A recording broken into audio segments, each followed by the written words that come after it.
And we're live with Te Radar in Big Hairy News. Good morning, sir. Kia ora, how are you? Very well. I'm very intrigued with the Janet Jackson microphone. What's going on there? It's like this is a very interesting setup. Well, I move. See, I move a lot. And I mean, I've got another one like here that I use for radio. Yeah. But as I tend, I'm the same with performing. Actually, I was just down in Dunedin, and I like a headset mic because it means I don't have to multitask with figuring out what to do with my hands and where to keep my face. Although I was watching Sleaford Mods last night, I'm trying to like, they had a beef with the Idols, and I was an Idols fan, and so I tried to get into Sleaford Mods. I was just amazed at the guy's ability to come back to his mic. Yeah, we've suddenly got into a discussion on music. Have you listened to Sleaford Mods? Great. No, I don't know them. English, been around for ages, but suddenly had this kind of big resurgence of popularity and very much kind of spoken word white rap based upon a very English underclass look at society. The guys, they're much older now as well. They're kind of same age as me, early 50s. I just really love watching them. So you got the guy who does the vocals, and then you've got the guy who does all the music, but it's all just like he puts it together and then he just has to press play. And I just love how he has to stand there the whole time doing literally nothing. It's great. Check it out, very everybody cool. who's listening. Yeah. I was going to say, because, I mean, people, what do people know you as now? Because I still think of you as a stand-up, and there's something about holding that mic when you're doing stand-up, which is sort of, I don't know whether it's, using, I mean, Dave Chappelle's the classic when he smacks his leg with his mic, he uses it as part of his exclamation mark. But if someone said, what do you do for a job, Radar? Are you more like, I'm a presenter, I'm a entertainer, I'm still a stand-up? What would your headline be on your business card? Like I tell people I read aloud for a living. It was the first thing I was ever good at, and I went, that'll do. Look, and there are times when I will use a handheld mic. There's an ability it has to dominate a larger crowd, for example, big events, things like that. It's easy if you're interviewing people on stage to have the handheld. What anyway? Look.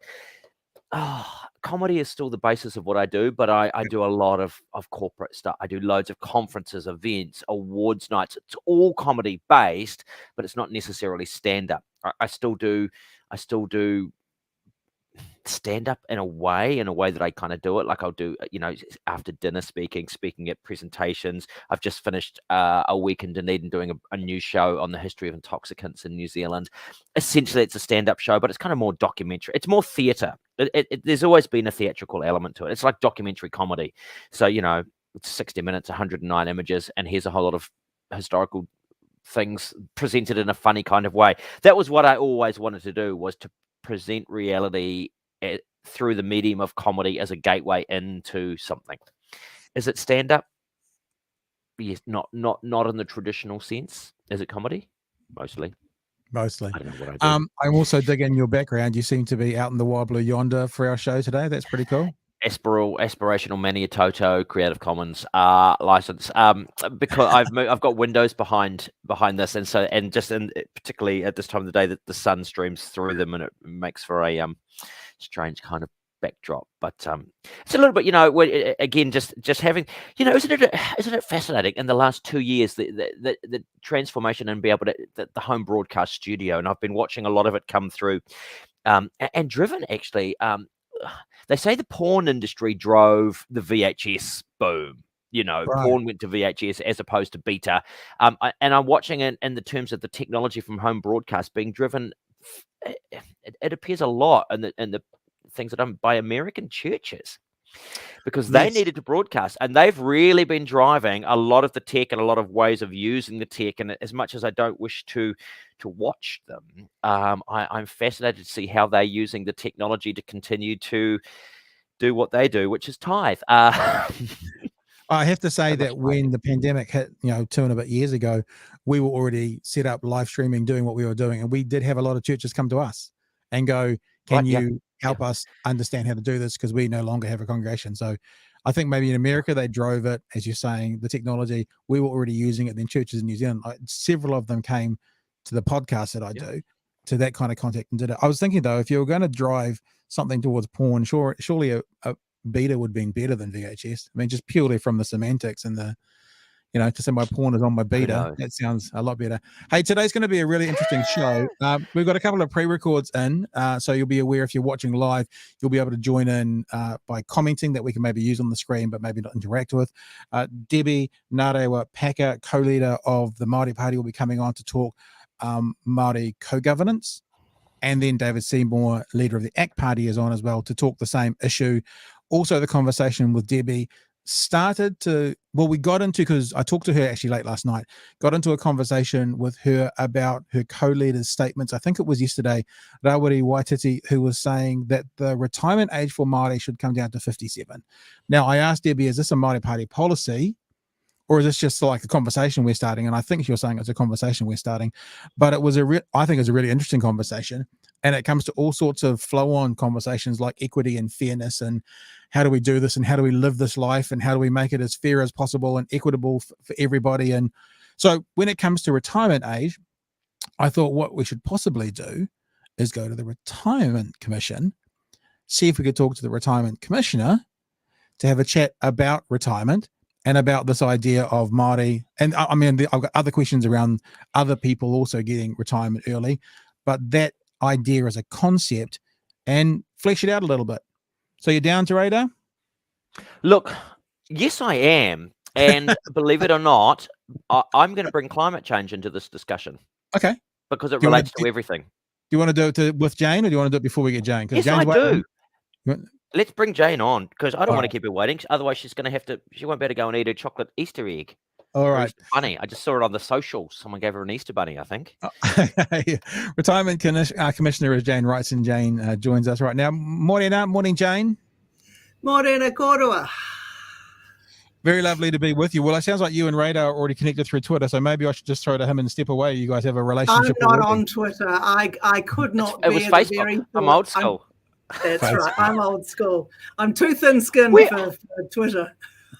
Hey, curious then, Jane. Actually, when with the Retirement Commission, when you're communicating with, I guess, people, where are you communicating mostly from? There does the Retirement Commission? Have you got a TikTok? Are you talking to a lot of younger people, or are you aiming a lot of your social media output, through Facebook more than Twitter or Telegram, indeed, these days?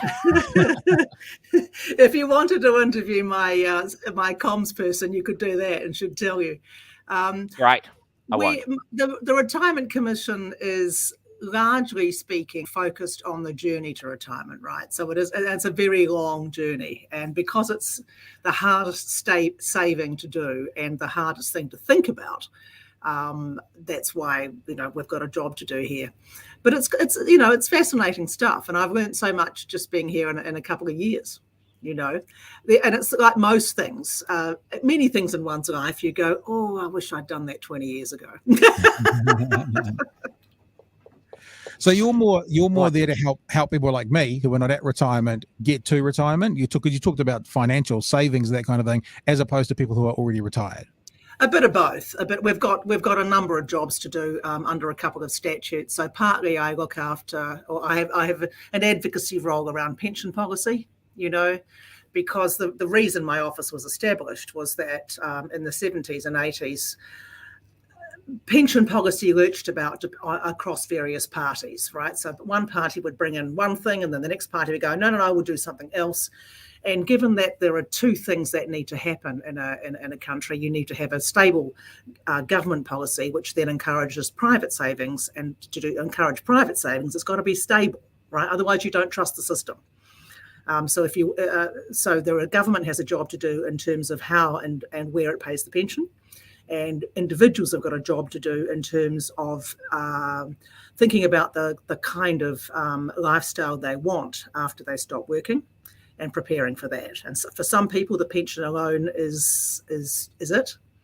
And for other people, they decide that they can't live on that, and therefore that's when you have to start thinking about how you might provide for that. And it's really hard, I think, coming from the media sector, which is largely, it's a gig economy business, as you know. Very few people have had lifelong careers in it with nice salaries, apart from bureaucrats like me. And so even talking to people in my old sector has been illuminating, because they go, oh, well, I've never thought about it. And then you have to go, well, why not? Why not? You know, if you have a long enough period, a bit of time to think about it a bit more deeply, then you might start doing something like, I don't know, joining KiwiSaver. And it's amazing how many self-employed people talk to me and go, oh, no, KiwiSaver's not for me. I'm not on a salary. And I go, why not? Pay yourself. Oh, I feel like I've got to say, hi, my name is Radar, and I know. KiwiSaver. Join now, Radar. Join now. Off you go. Yeah. Oh, but then you've got to decide which KiwiSaver plan to go into, and I'll have. That's easy. That's coats. easy. Go on to talk to me about that. Go on to the Sorted website, which is where you always start, and then go on to the Sorted KiwiSaver Fund Finder. And that will ask you a bunch of questions. I've done a lot of stuff. Look, I've done a lot of stuff around the KiwiSavers as well, ethical KiwiSavers and where people invest their money and empowering their choice and all of that kind of thing. But hey, look, here's the thing that I think is really interesting in this conversation, and that for a long time, and I know this is where Pat is heading. I'm going to get in ahead. We had a fixed age. That is the age for everyone. This is when your retirement kicks in. But as we look at the stats and we become a little bit more aware of the diversity of people, we're looking now, and having a conversation with what Rawiri raised yesterday with the Maori Party around, well, hey, look, and this has been around for a while, Maori's life expectancy is not as long. They have drawn, I'm going to say, a genetic short straw, sociologically, economically. They don't live as long as other people. Should they be able to access retirement sooner? And then if we start to look at that, then do we also broaden it out and say, hey, look, there are other people as well. If, for example, you look at people who have had a low socioeconomic, they've been within that group for a long period of time, I don't know whether the working poor is something that I can say. Pat will know, you will know. Statistically, if you're a part of that group as well, should we be more nuanced in where that retirement age and pension plans kick in? That's what we're going to be talking about, I think, Pat. Am I right? Yeah, totally. And also, I also think about you've said a genetic short straw. I would just say if there are factors in someone's DNA that causes them to have a shorter lifespan no matter what. And not to compare groups, but for example, the average life expectancy, according to American figures, of someone with Down syndrome is 60 years. So the average life expectancy for someone with Down syndrome is they're never going to get to retirement. Is there a conversation in there to also be had? The flip side to that, not to kind of belabor the point of getting back to Jane, is I noticed that age concerned Rotorua manager Roy O'Rourke thinks that lowering the age is a good idea, but then said the potential problems could be encountered when proving, for example, this is specifically about Maori at 57, who is Maori, and asking the question, what percentage of Maori do you need to be to lower the rate? So there's, there's. Oh no, this is a can of worms, Jane. Exactly. Jane, save us from our can of worms. Right. I'll try, and a can of worms it is. Number one, it's a really good conversation to have, right? Because these things need to be talked about more. Number two, there's a difference between retirement and the pension. Getting the pension does not mean you retire necessarily. It just means you become eligible for, in effect, a universal benefit. And people will continue working and will need to continue to work. So there you go, if they can. The age thing is really interesting, right? It's fiendishly difficult to think of a system whereby different groups in the country would be eligible for a government pension at different ages. That would take a much bigger policy brain than mine, because all of those factors that you've just canvassed would come into play. But it is an absolute truth that Māori and Pacifica have shorter lifespans for systemic reasons. And so fewer of them get to pension age. So very good and, unpleasant little boil to keep lancing. I think that comes into play when governments start talking about putting the age up. The current government says it has no intention of doing so, so that's good. The age was 60 when I was a child, and it's been 65 now for a couple of decades. Some parties believe that the age, and people believe that the age should go up to 67. I'm extremely cautious about that for those systemic reasons, and it is a government decision, right? So this is where people have a role to play in making their views known.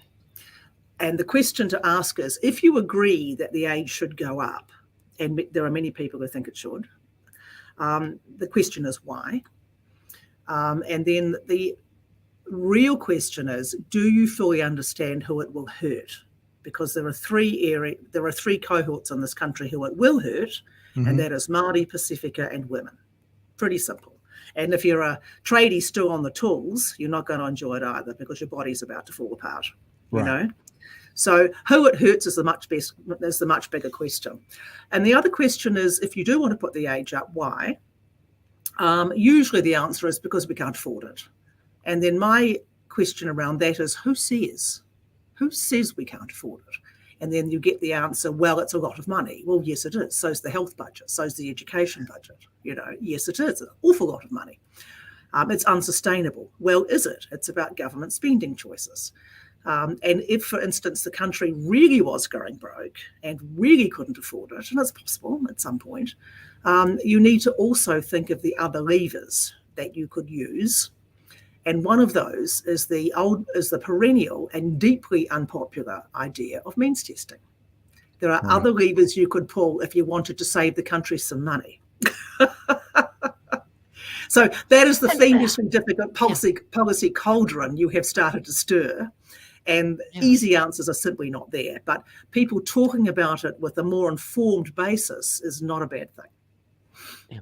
All of this is predicated as well upon us becoming increasingly older on the whole. Whereas the new spanner in the works, if you look at, say, what happened in the States, is their average life expectancy because of COVID has actually dropped. So, we're in a fortunate position not have to think about that. But that's something to think about, I guess, as well. Is when we start to talk about this and say in 10 years' time or in 15 years' time, I guess that's something we would revisit at that point, should, unfortunately, something like that happen. Oh, you mean things like if long COVID turned out to be a really big thing and we all had 10 years shaved off our life, well, then I think the country could afford it, yes. Well, there's a silver lining in every cloud. But part of the again, the policy cauldron is the increasing life expectancy of us all. And that's why thinking about your individual circumstances is so important, because for some people, crawling to pension age and getting super at 65, as I say, will be enough. And that will be particularly if you own your own home, because the pension is not predicated on having significant housing costs. And it may well be if you're living regionally or rurally and can be reasonably self-sufficient. You can scratch a living out of it, but you won't be comfortable. I think if you're going to live on the pension for 30 years and well into your 90s, think about how much your private savings have to stretch. And that radar, circling all the way back, is why you should be in KiwiSaver now and just hurry up. I think invested it all in property. I think I heard a commentary on Today FM saying that 25% of people who are 50 to 65 right now are going to go into 65 retirement as renters. And the point was being made, and you can correct this or confirm this, Jane, that the pension is not set up for people necessarily who don't own their own house. In days gone by, you bought your house, you paid it off. By 65, it was freehold. The pension bought your food and paid your power. But if so many people are going into that age of life now as renters, how does that change the conversation around what the pension is and needs to be for those people? Well, it's one of the arguments to say perhaps the amount of the pension should go up, and that's a whole nother grenade to lob into the policy cauldron, right? The pension is not designed to include significant housing costs, that's true. The traditional model is absolutely a mortgage-free house or a comfortable council flat that's affordable. Right. And both of those pillars are, as we know, under serious stress at the moment. So again, many pauses for thought here. Yeah. Yeah, Radar, up to you. Anything else? Look, I said I was going to bring climate change into this because yeah, that's here's the thing. It does fit. I had the misfortune to have to give a couple of presentations on it, and I like to find the little things that people don't talk about. And one of the things was, if you are looking at increased temperatures, for those people who are working outdoors, now in rural New Zealand, a lot of Maori, Pacifica, are working outdoors. It's going to become increasingly strenuous, increasingly difficult to do that work. And again, that work expectancy lifetime will either shorten or become impossible to do as you get a little bit older, to stay on the tools, to still work outside. Do we, are we facing the need in the next few years to radically revisit the entire notion of this? We're talking about the fact that it wasn't designed for housing and renting, and that it wasn't designed for perhaps living as long as we are. Are these things being discussed? This notion of actually, we need to be a little bit more focused on the differences amongst people, as opposed to having this overarching concept of what a retirement savings plan is. Boy, you don't ask the easy ones, do you? No. I think that brings it all the way back to purpose, right? So, and I can't talk about climate change in any great depth because I'm no expert, but if I'm thinking about the purpose of the retirement income system, and the retirement income system is twofold, as I said. In New Zealand, some countries have three, but ours is private savings and government pension, right? Those are the two pillars. What's the third? Sorry, what's the third? Other countries have mandatory workplace schemes, of the old style, and that's why Australians, for instance, are so much better off in retirement. They have compulsory workplace savings schemes, and voluntary, and super. Their super's means tested, and their age is 67. And people often say, "Oh, Australia's 67, so should we be?" And I tend to say, well, they've got other benefits at play that we don't have. So be very careful when you say that.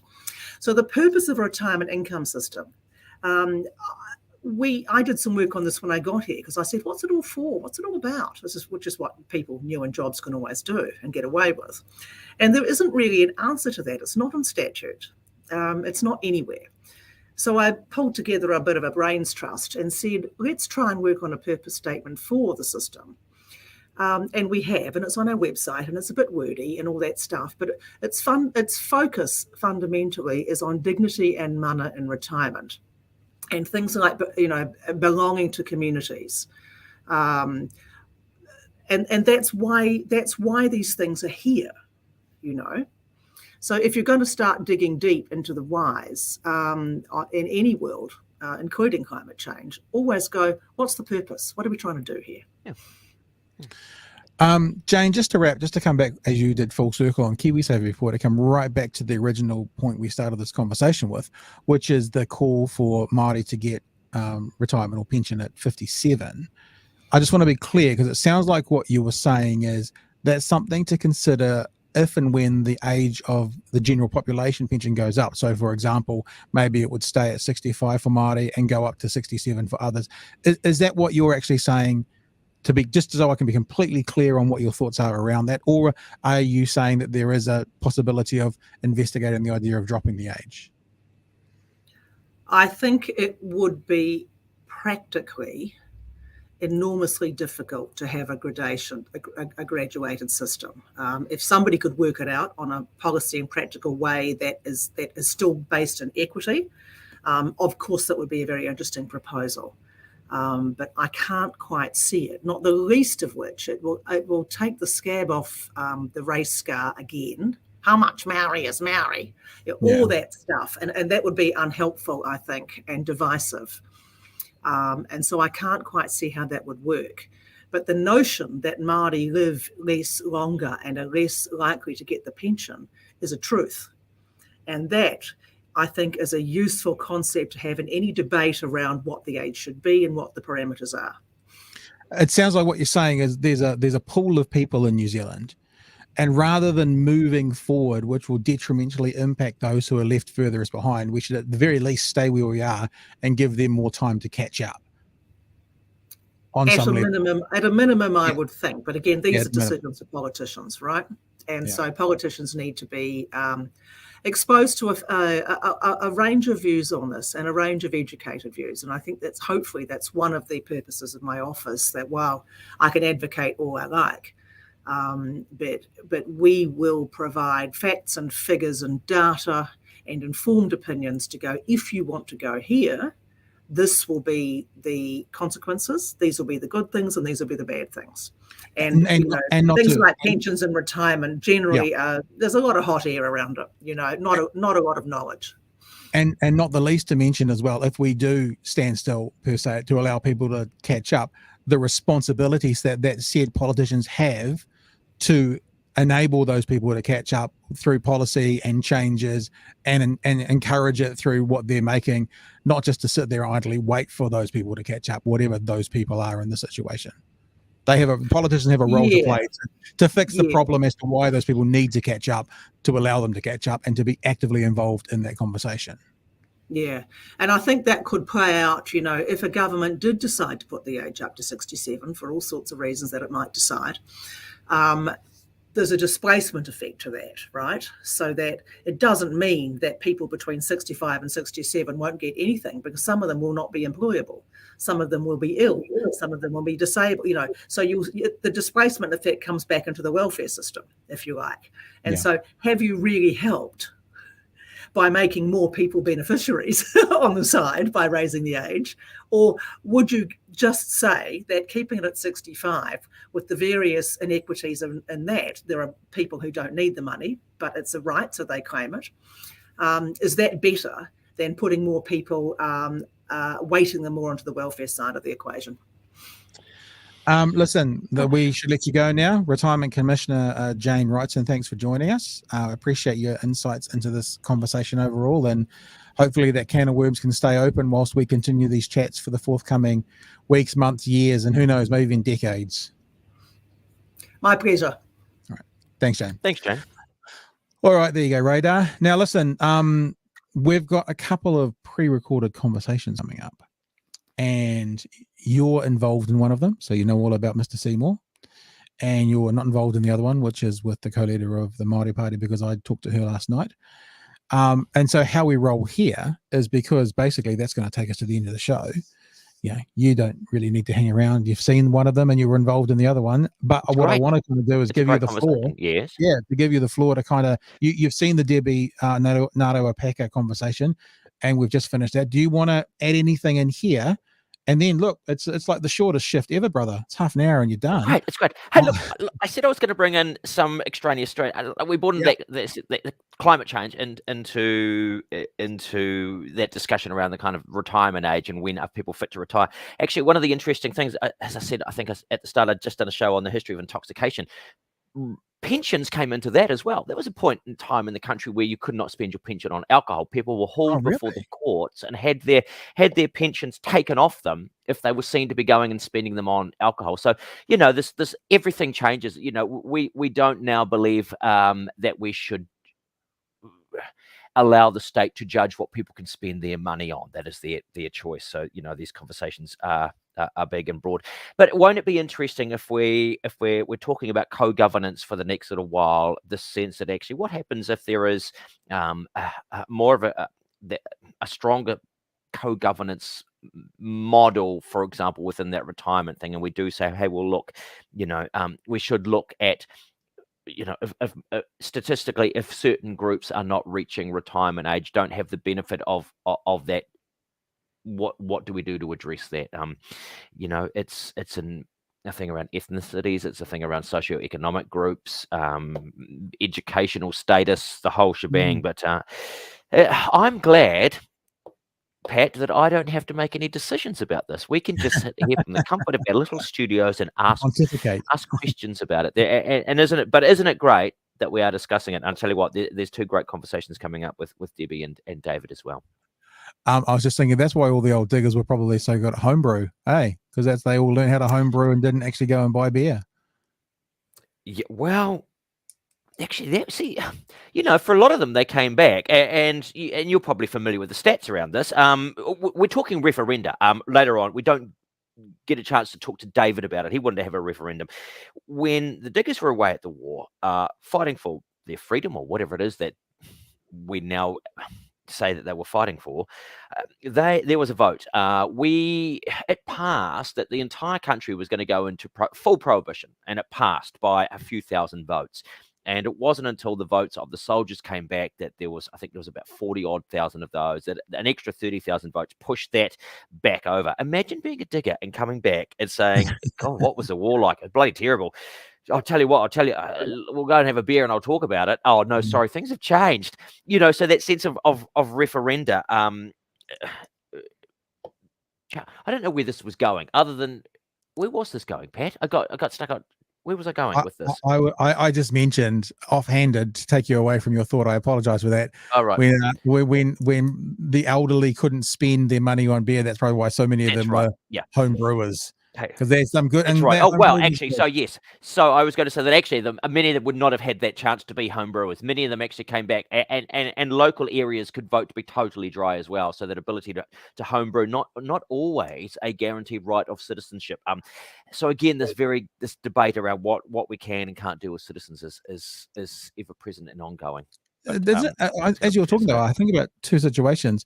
I know that if you go to the government and you need some emergency money, I don't know, let's say your car breaks down or whatever, and they give you some emergency money, they still have restrictions on that around alcohol. And so they give you a card, is my understanding, and you can't, on that card, it's already loaded that you can't go to Pack and Save and buy beer, for example. Right, So but that's for emergency money, not general money. And also there are still dry regions. I mean, I used to live in Titirangi out in West Auckland, and that was dry, voted dry. It had bottle shops, but they were paid to be part of the trust. Yeah. So there you go.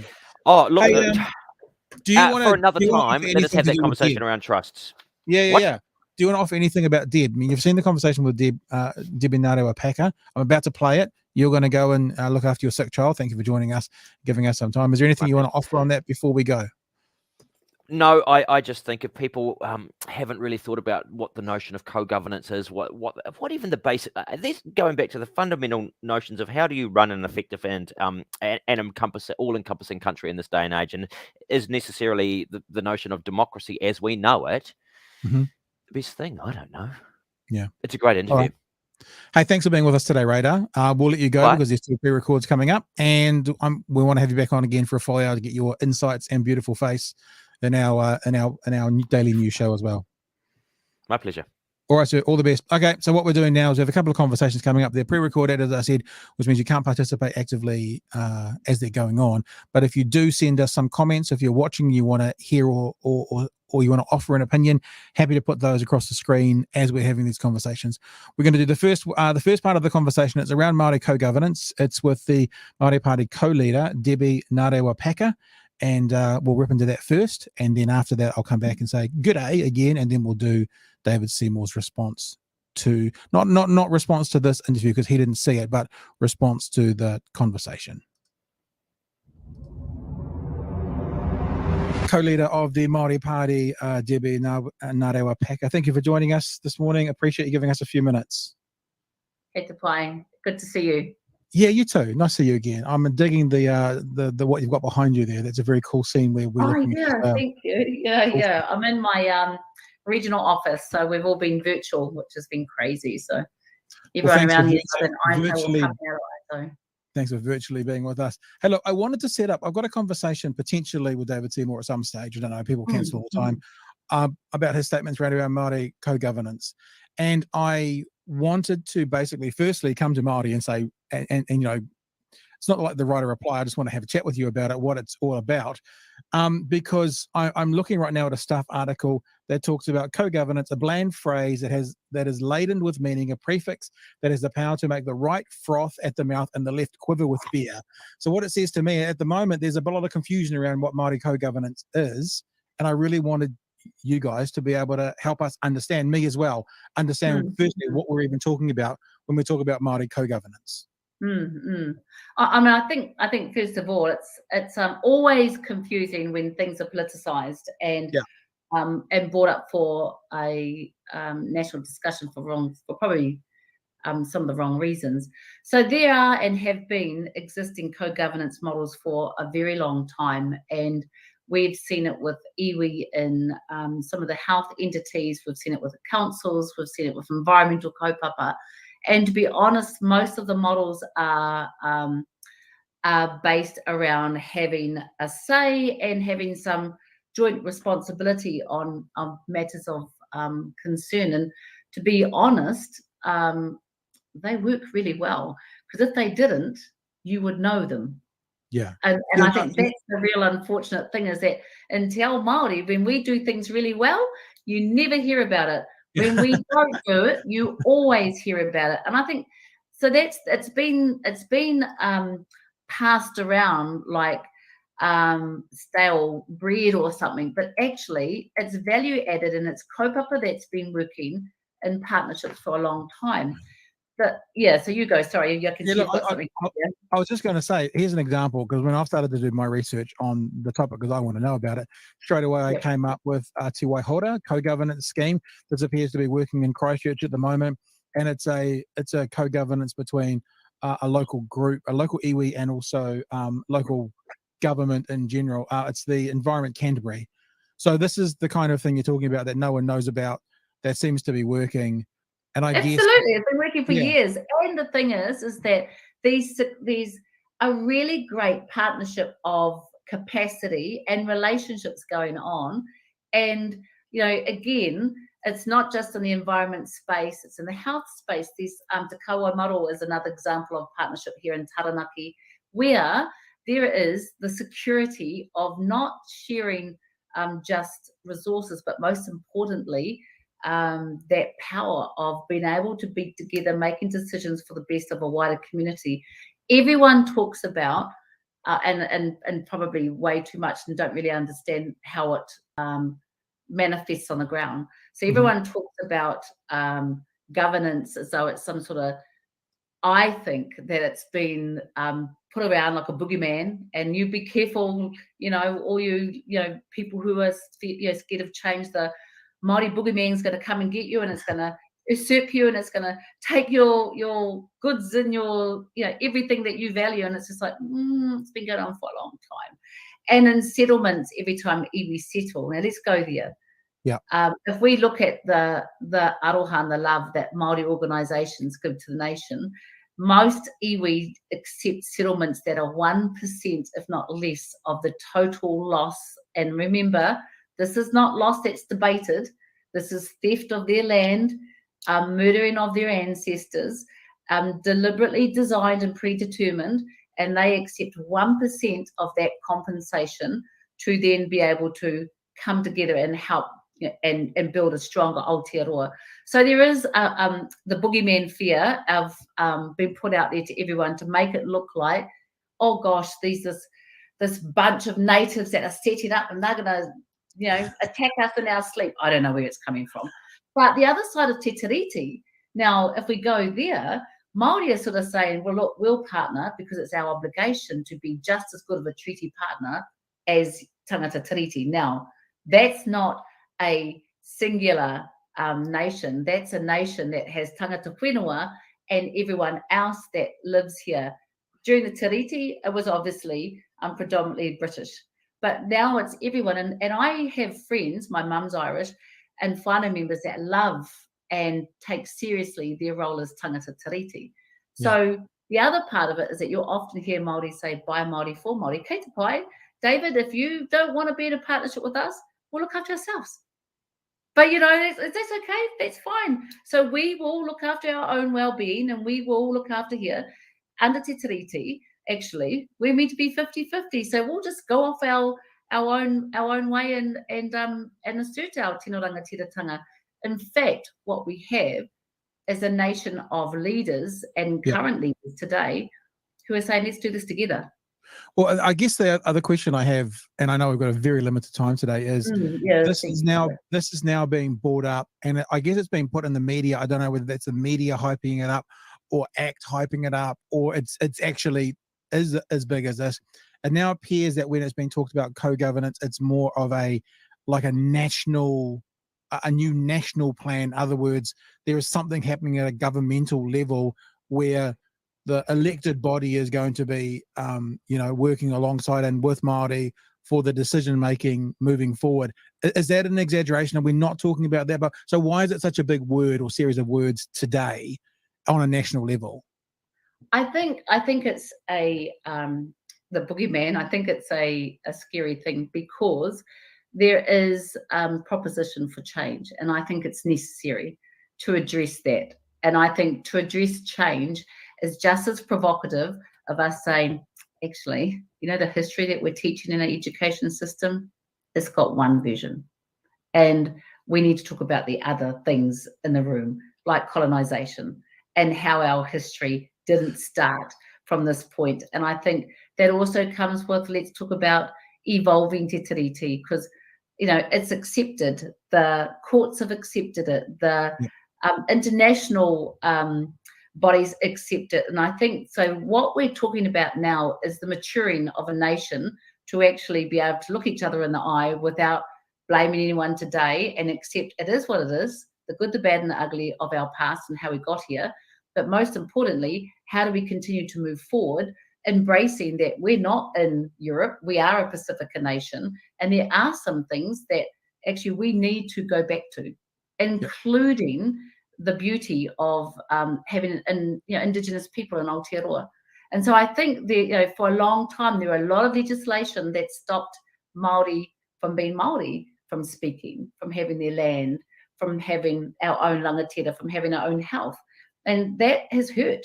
There's a reason why Māori are dying 7.5 years earlier than non-Māori. There's a reason why we're as displaced. And it's not about proportioning blame. It's actually about addressing the solution. And the solution requires change. And people don't, and it's not everyone. In fact, in my life, I'm so blessed that I hear most tangata tiriti who are excited about what this means. But there are a certain ilk that this would mean, and to be honest, those who are moaning and most upset are the ones who have the most to lose. Yeah, gotcha. So it is a shift of power. It is a shift of culture. It is a shift of maturity. It is about accepting and remembering to remember who we were.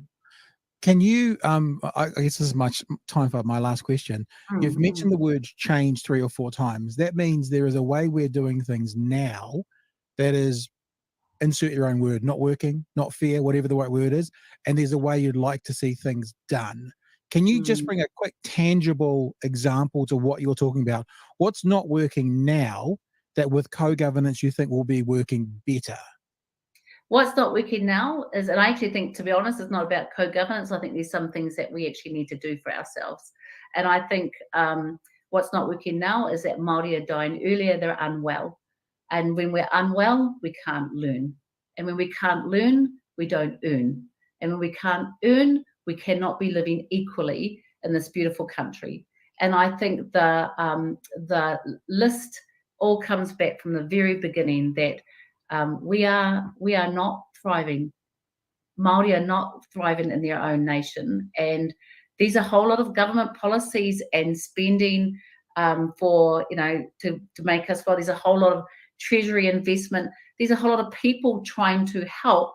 But the reality is, and it's like anything, if you're not an artist, you shouldn't be advising how to become an artist. And it's the same thing for us as Māori. If you're not Māori, if it's not your problem, no matter how well-intended and how many trillions of dollars you throw at us, it's never going to work. And I think there's been 180 years of patience from everybody. And you can get why non-Māori will sit there and say, oh, Māoris have had all this thrown at them. Oh, gosh, when will it end? The reality is, sometimes they have, but it hasn't been done by the right people.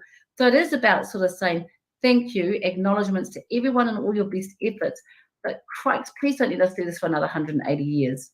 Yeah. Because it's not working. And the stats, this isn't Debbie's, saying it's actually stats, science, facts, research, history has showed us.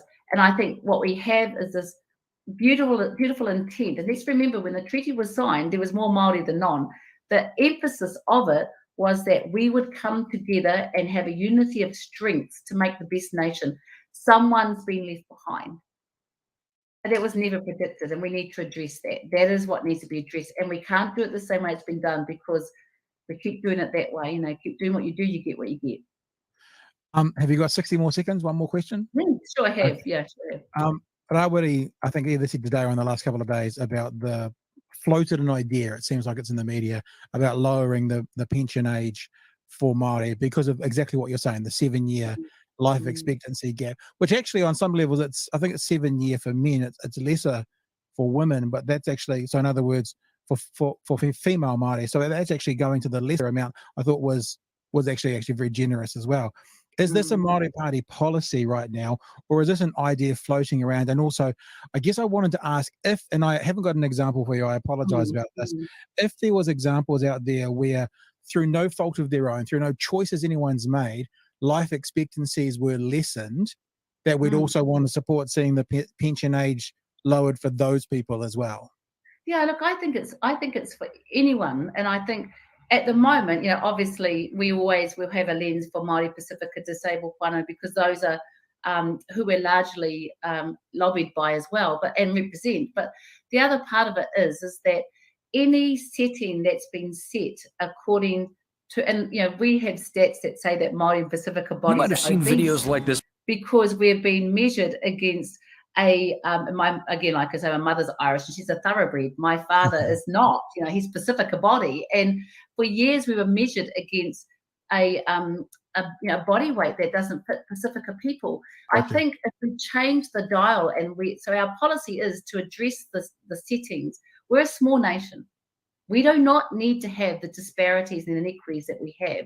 We can actually address and adjust them and future proof ourselves in a way that makes sure that we don't have to forever have this cycle that's just, growing between the haves and the have not, the well and the unwell. And I think, to just adjust the dial to match those and the lifestyles that they've got. Otherwise, you're forever trying to reach a milestone that you're genetically or culturally or a whole of other reasons not ever meeting. And so you're actually disadvantaged. We saw that in the rollout of the vaccine when those who were 65 plus got vaccinated, but Māori's population, 70% are under 40. Yeah. So a large proportion of Māori were missed out, and they were therefore, so you get my drift. So I think we're just not all, we're not all built the same, we're not all made the same, we're not all don't have the same advantage. And there's some things that we can do to circuit break that. There's some things we need to do now. Excellent. Co-leader of the Māori Party, Debbie Ngarewa Peka. Hey, thank you for giving us some time and a couple of extra minutes there at the end. Appreciate your time and all the best. Thank you. Stay well. Cheers, there you go. So that was a pre-record, and we've already put this up there, but then interesting comments coming. This is good to hear. I think that's what we try and do, is have interesting and positive conversations. We are going to now finish up as I try and find there it is. So I'll just do that and then pause it for a sec. So we do have another pre-record now. This pre-record has got me and Radar having a chat on it with ACT Party leader David Seymour. Now, my big thing, and I think we talk about this towards the end of the conversation, but this pre-record goes to the end of the show. So me and Radar talked to David Seymour earlier this morning, and then we wrapped up at the end of the interview and the end of the show.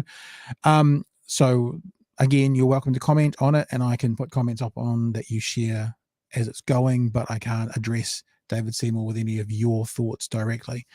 I have a real big passion for me to watch politics and watch politicians and see people be better. All of them. Like, there's no criticisms aimed at any one level more than another. And there is a part of this conversation where I kind of challenge David Seymour to be better. And it's not because it's David Seymour, it's because there are some things I think we all need to learn and all need to move forward in. So this conversation is interesting about the Māori co-governance, and I trust you will get something out of it and enjoy it. And as I said, well, I'm happy to share your thoughts if you mention them in the text, as long as they're appropriate, obviously. And Radar and I got a chance to catch up with David Seymour earlier this morning. Here we go. Welcome to the show, ACT Party leader David Seymour. David, thank you for joining us this morning. We really appreciate your time. No worries, guys. Nice to see you again, Pat. Now, we are talking a little bit today about, actually, there's a couple of issues that are kind of stacked upon one another. One is Māori co-governance and the other is Māori retirement age. Depending on how long we've got you for, we have you here to talk Māori co-governance primarily, but happy to get some kind of comments maybe towards the end on the other one, should we have the time to do that. it's only right and appropriate to kind of allow you to set the scene. We've had Debbie on before you, Debbie Ngarewa Packer before you, kind of setting the scene from their perspective, from Māori Party perspective and her perspective, as to why Māori co-governance is appropriate and good and needed. So it's only probably appropriate for us to give you 60 seconds or so to set your scene and go, what's the, you obviously have a pushback against the idea. What is it and why? Yeah, well, first of all, what do we mean by co-governance? We mean that public bodies, councils, healthcare governance, Three Waters governance, even things like the Plant Variety Rights Committee should have a membership and a voting membership that makes the decisions, which is partly elected from the people it governs, whether the council or the people in the Three Waters zones or whatever, and partly appointed by local iwi. Now, our view is that New Zealand faces a choice right now. We can either ask ourselves, what is going to be the best way to go forward and solve the problems all people face? How do we get houses built and have a growing economy and an identity that includes everyone as Kiwis and so on? And if we want to do that, there's liberal democracy, one person, one vote, the best system that humans have ever discovered. Or there is something a little different that's actually been tried many times in history, feudalism and the caste system and various other systems where, what sort of right you have to participate in politics depends partly on your birth. And I think that system has failed everywhere it's been tried. I think we should be getting away from it. I think we should be pursuing liberal democracy. And then we can sit down and address some of the very real problems that we face with inequality and outcomes and health and education and welfare and housing and a whole lot of areas. I just think we're going to address it better in a liberal democracy than some sort of neo-feudal arrangement where seats are reserved at the table based on birth. Do you think there's a bit of a chicken and egg argument here? I hear what you're saying. It's like, let's sort out, let's just call it the privilege that this group of people are getting for whatever reason. And then after we sort out that and we're all seen as equal under the law, we'll then go to sort out the negative downstream effects that these groups of people are suffering. Why do you want to go that path rather than let's sort out all the issues that these people are suffering, like the disproportionate ways, let's say, for example, Maori are affected in our health system and their health results. Let's sort out that first and then worry about all being equal afterwards, because some would say then we would be more equal. You see, like I'm not saying this to you, one is better than the other. I understand you seem to be making the let's all be equal first, then we'll sort your shit out. Why don't we sort their shit out and then we'll all be equal? Well, I think, first of all, they're not mutually exclusive.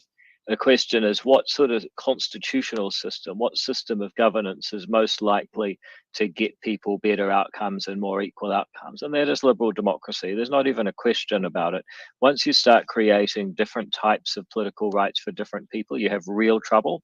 And most of the good political movements in the last 400 years have been about trying to say everybody, regardless of your race or your creed or your religion or your sexuality or your gender, you know what, everyone is a person with the same basic bundle of political rights. Very hard to come back from that. Second of all, I think one of the problems with liberalism is that people are frustrated it hasn't fixed everything yet, and they forget what progress has been made. So, for example, people say that there's a life expectancy difference between Maori and Pākehā, and that's true, and that's a real problem. But what they forget to tell you is that, a couple of generations ago, it was actually a 20-year difference. Maori living into the mid-50s, Pākehā living to the mid-70s. That gap is more than halved in a couple of generations. So I don't think that the two approaches are mutually exclusive. Liberal democracy and a free and innovative society, especially one that devolves its social services with things like charter schools and whānau ora, can solve the problems that we have. And actually is solving the problems that we have. If you start going down a constitutional pathway that's been tried and failed disastrously around the world, that most of the good political movements of the last 400 years have been about getting away from, then you're not going to have an easy way back to solve either problem. Radar? I'm questioning the whole concept of democracy, because democracy comes in many forms, David. I mean, if we, it wasn't so long ago with the one person, one vote, we wouldn't be speaking to you, because there was a form of democracy where all of the many, many thousands of people who voted for you, their voice was ignored under the kind of pre-MMP system. So that's straight out first past the post. So I wonder if there's some nuance within the notion of democracy. We're prepared to accept people put into positions of power to control various things, CCCs on councils, public service, various other bits. Is there room for some nuance and some discussion around the notion of what a democracy, what a functioning society looks like as we head into what is going to be a very different sort of next 25 to 50 years? Well, first of all, thank you for telling me I wouldn't be in Parliament if it wasn't for the current political system. You have no idea what might have emerged, but I'll ignore your presumptuousness for a moment. Look, you're right that there are different versions of electoral systems. That is true. The Europeans have proportional systems. The British have a first past the post system. We used to have that, now we don't. But there are some things that are fundamental, such as, does each person have the same basic franchise? And in New Zealand, since 1893, I would argue one of our greatest political achievements is that every adult New Zealander has the same basic right to vote. If you look at what's being proposed in ECAN, for example, the Canterbury Regional Council, they're now saying that, well, look, everyone has the right to vote for these seats. That's the council, but then there'll also be some other councillors that you can't vote for. You can only influence if you are a part of Ngāi Tahu, and you get to appoint a couple of seats. So what sort of political rights you have within ECAN is going to very much depend on your birth. Now, that is a very big big departure from, do we have MMP or FPP? Those are just administrative systems. This is about what sort of political rights is a person born with, and that's much more significant. And when we've had arguments over, do everyone have the same political rights, that's major. What we're really proposing is that some people are born with different rights in our country. That's quite different. I might be drawing a little bit of a long bow, but just literally, I genuinely am thinking about what you're saying, David. Like that's how I work. I want to hear and I want to understand, right? That's what my whole ambition in media is. I hear what you're saying about, basically you're saying unelected people having influence and power.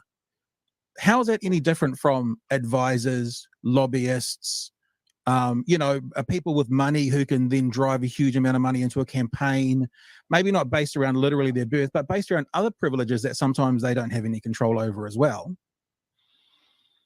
Well, if you were suggesting that we legislate that some people have, a trump card in politics, that would be a very different conversation. But of course, people have to decide whether or not they're going to nominate themselves for election. People have to decide whether or not they show up to vote. People have to decide whether they take an interest in politics. I mean, in any system, those things are always going to be true. But that's quite different from saying, well, actually, no matter what interest you take, you will never be eligible for this particular franchise because of how you were born. That's very different. Why do you think that you get... Sorry, Radar, you go. It's part of the problem that we just don't know what we're talking about. I'm talking on the whole, that when people use the phrase co-governance, we don't, like, what is it? Do we, you know what I mean? Like, the ordinary people go, that just seems as if there's going to be half of the people are going to be elected on, and the other half are going to be appointed, and all hell will break loose. Whereas actually, I mean, is there room for a discussion as to whether or not that framework would actually work? Is that what we're talking about? Well, I think it is worth just giving an example. And I actually don't have a problem with co-governance in the context of treaty settlements, because that is managing land that arguably should have been returned in total. If you take, for example, the Tupuna Authority in Auckland, now that is part of the Tamaki Settlement Act in 2014, gave the 14 volcanic cones back to the Tupuna Authority. Now that authority has a governance structure with 12 appointees, or 12 representatives, half of them are put there by the Auckland Council. They're elected people that are elected to council, and then the council puts its representatives on. The other half are nominated by the iwi. Now, I don't mind that, because arguably those iwi actually own the volcanic cones anyway. But it's a system that you can criticize. Has it worked? Hasn't? It's created some controversy. I would argue it's been no better or worse than what we had before. There's always going to be controversy over large parks in the middle of a city, essentially. But it's very different when it comes to something that was formed after the treaty. For example, the public health system started actually in 1938, as we know it now, and say, look, whatever happens for the rest of time, the governance of this thing that didn't exist at the time of the treaty is going to have seats reserved at the table based on ancestry. That I think is completely wrong. It will lead to resentment.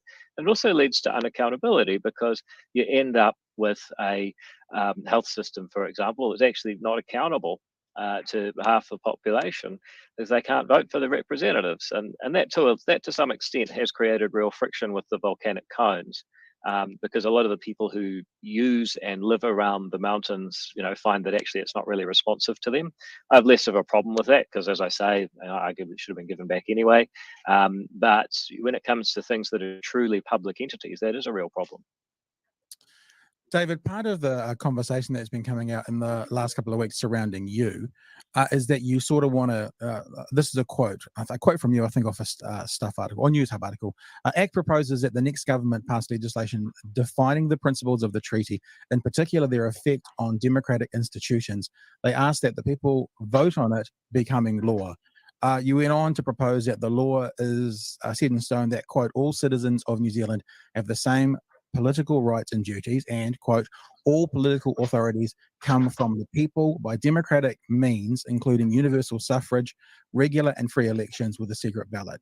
The proposed law would also define New Zealand as a, and this is a quote from you, quote, multi-ethnic liberal democracy where discrimination based on ethnicity is illegal. Before I ask my question, have I got that all right? Yeah, I don't have it in front of me, but that sounds like an accurate read. Okay. Yep. That's just taken from a News Hub article, so and it's in quote marks. Okay, I can understand your skepticism. No. Yeah, that's independent media that tell the truth, eh? No one else. Anyway, I mean, you and I have done podcasting before, and we've talked before. You're talking to someone who will likely never vote for you. It's not where I sit politically. Now, I say likely never. It doesn't mean never say never. But that's crowd. Well, I mean, no. Look, I'm honest. I'm honest with you, right? And I'm genuine. Because the other thing is, I understand how important you are to our democracy, whether we need you as like a brilliant opposition MP or trust you to continue to run the country depending on the election results. I want you to be a better MP. And my question is, do you understand why there are people out there who think that the idea around what you're saying now is quote unquote alt-right or racist? Do you have an understanding why they think where you're coming from is from a place of racial discrimination, even though what you're saying is you want like equity? Do you know why that is? Because I'm happy to tell you. Yeah. I do want to answer that question. I just got to tell you, my EA has just passed me this note because my flight's at 11 and it's now 10:17, so it's going to be a rush.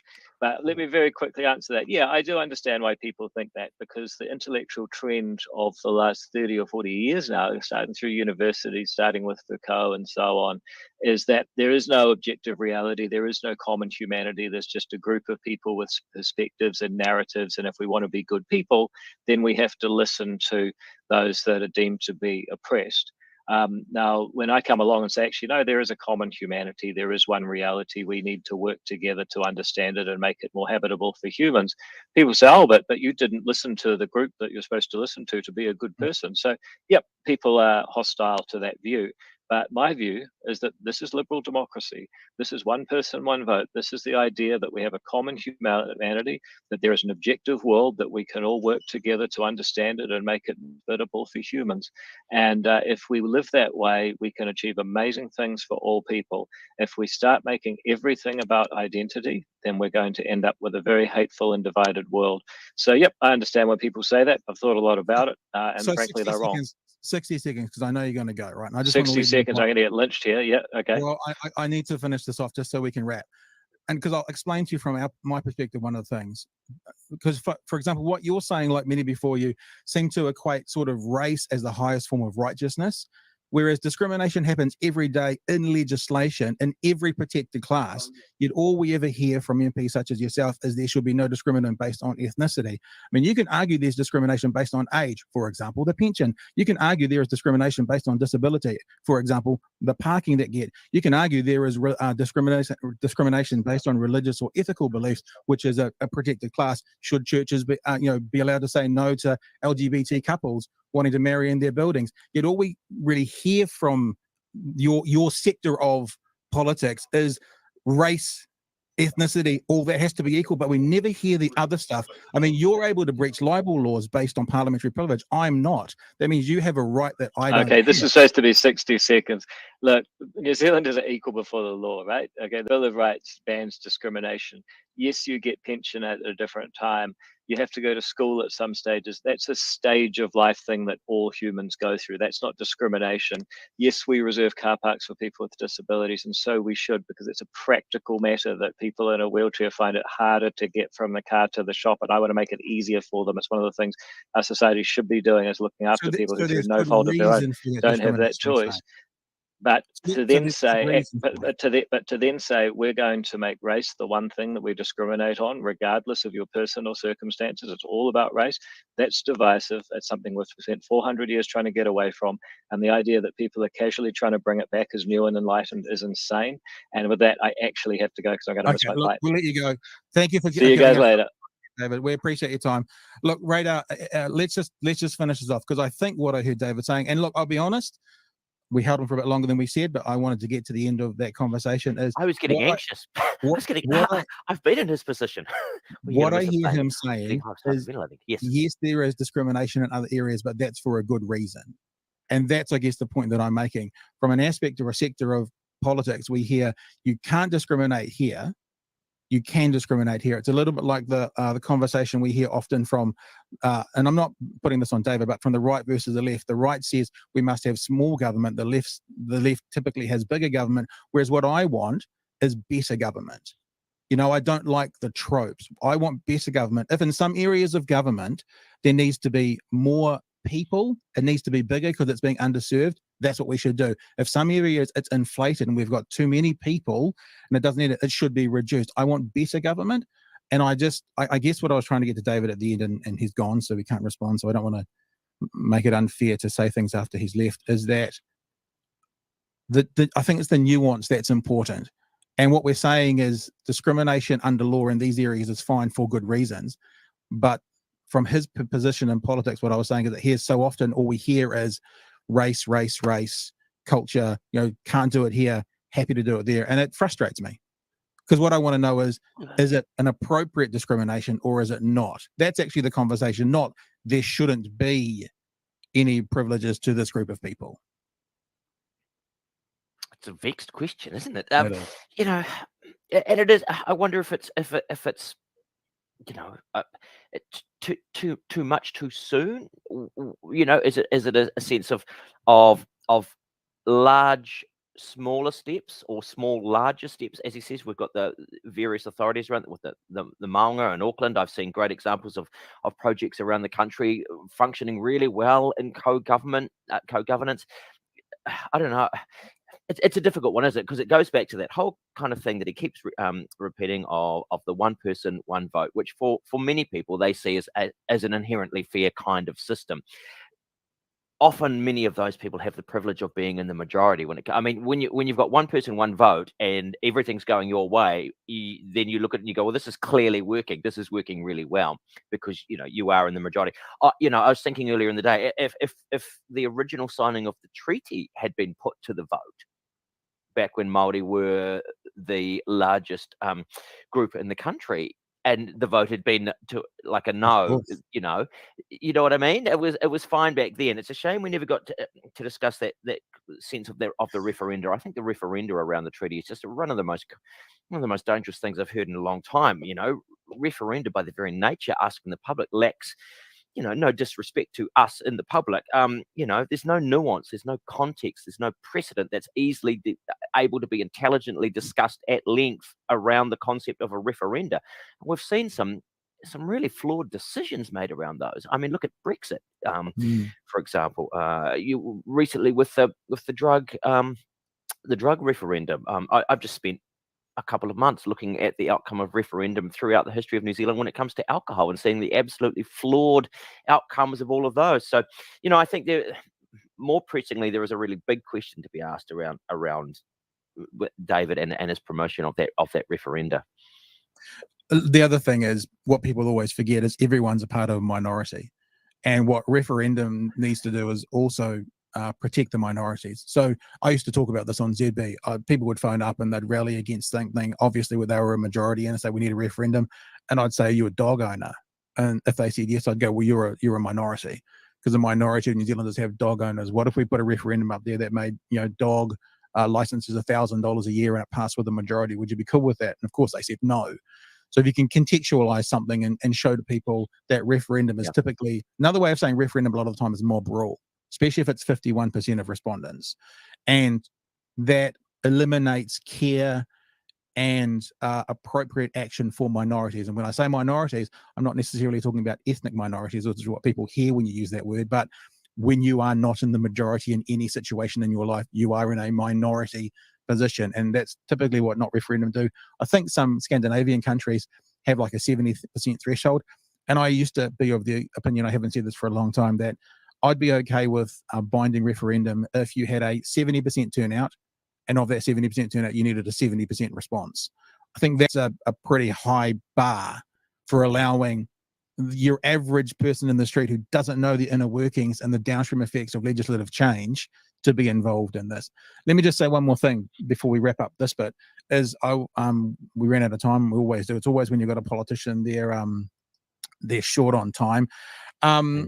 I found this conversation from a few years ago. It was it was an interview for 9 political candidates who spoke at the Gabba Forum. It's on pridenz.com. And David Seymour said, as all ACT Party members said, it's almost verbatim what Rodney Hyde used to say, I believe we should have freedom of choice in all aspects of life. When I used to talk to Rodney Howard, he used to say, I always vote for what brings freedom. But what they don't acknowledge is when you bring freedom in one area, there is a possibility that you are oppressing another area, or giving privilege to one area discriminates against another area. So it's like, David Seymour won't see this, but I genuinely want him to be a better MP. Now, I'm not saying that I'm not saying he's shit or anything. I'm just saying I want all of the MPs to be better, because they're running the country. I want them to be better at what they do. I want them to think through more what they do. I want these tropes to stop. David Seymour himself talking about Jacinda Ardern being our first, what did he call her? Instagram Prime Minister. It's like, and that gets headlines, and that gets other people then, basically belittling, forget Jacinda, but the office of the Prime Minister. I want them to be better. It delegitimizes a position that someone has been voted in, and this is the thing that people seem to have forgotten really quickly.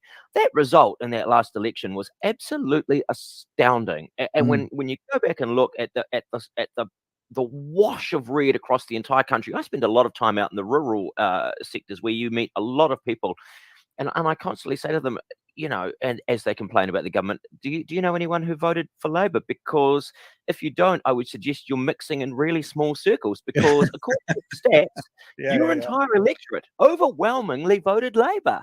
You know what I mean? So, and it's easy. And we saw some snide remarks this week. Luxon with his gumboots comment and this, that, and the other thing. I remember it wasn't so long ago that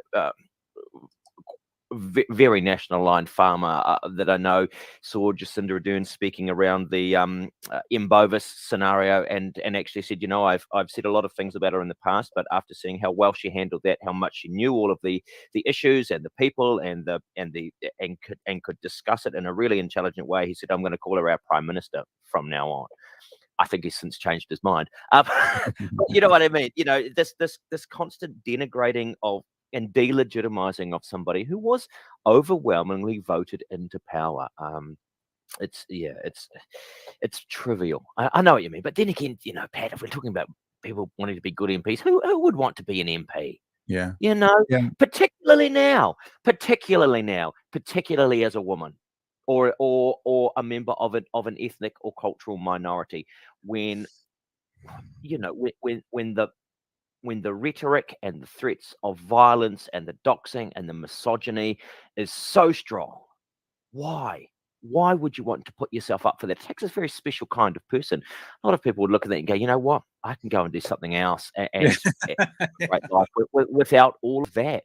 And I think it's really important. I'm not joking about it. I don't think there has been a more a more dangerous time for someone to want to put their head up above the parapet and say, hey, I'm going to run for something. I genuinely worry about the safety of our MPs. You know, we have unprecedented access to people. David came on, Debbie came on the show. You can approach them in the street. On the whole, I see MPs everywhere. They turn up to functions I'm at. There's generally no security. They just rock up. I don't know how long that will last. If we want to talk about the sense of wanting people to be better MPs, I know I've sort of diverged away, but at the same time, this then goes back to enabling and empowering the rhetoric around delegitimizing MPs, around having a referenda on something as crucial as the treaty, and then being able to say from the safety of opposition, we need to lock this down and have this concept that is the treaty in 5 bullet points, and that is what they are, and that is where they're going to stay. And anything other than that's just racistly enabling a privileged group to get what they want, or not, as the case may be. It's new. It's there's a lot going on, Pat. There is, mate. And look, it's been an absolute pleasure having you on this morning. I've been looking forward to having you on, and you've been very kind and generous with your time, and very kind with your words in the lead up to this, staying in touch for coming on. You've experienced some of the big hairy news now. I hope you've enjoyed yourself. Enjoyed's a hard word when you have those kinds of conversations, but you've had a good time. And yes, go. I did.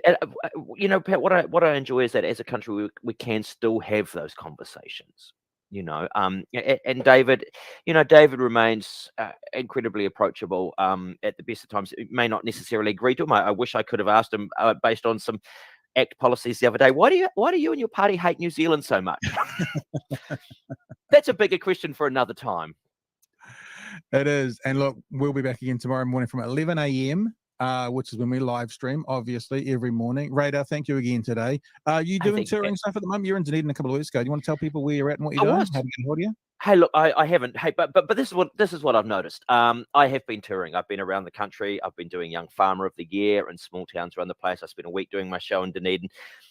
And it's really interesting that the dichotomy between people on social media, Twitter in particular, particularly Aucklanders, saying, hey, I'm not going out, we're locking down, we're staying safe. And then being in Dunedin where, I would have described the cafes and bars in the earlier evening as being quietly bustling. I saw no issues with anyone with their passes, with their masks, with accepting protocols that go with things at the moment. People were just getting on with their life as best they can. And it was a real pleasure. Then, having said that, I've been to a couple of functions now, including one in Auckland just last week, where I'm with a team. We need to get through to the next function every week. We're, a small team of people, and suddenly, when the mandates went down around masks, everyone had their masks off in this room, apart from us. And we're like, hey, you're crammed in. You're eating. You're talking. Your network. It hasn't gone away. So I think there's a balance at the moment, isn't there, between that kind of reasonable caution and then just, letting it rip. We should be very thankful we're not Hong Kong, where they're currently running out of coffins with an Omicron outbreak. But hey, life is good, We're incredibly lucky. It's been amazing. It's been beautiful to be had. What's your website again? Your website again. Radar. It's radarswebsite.com. I'm not particularly original when it comes to coming up with names. Radarswebsite.com. Get in touch, folks. I'm around. I'm on. When I saw it, I was wondering, because you went from Radar to Radar, and now it's Radar's website. Is the T staying, or is there what's the story? Look, I was on tour with Mike King. I'm going to say 10 years ago. It was probably 15 years ago. We had a wonderful tour manager, a guy called I'm having one of those brain fades. Lovely man. He ended up with dementia and passed away a little while ago. Paul Walker.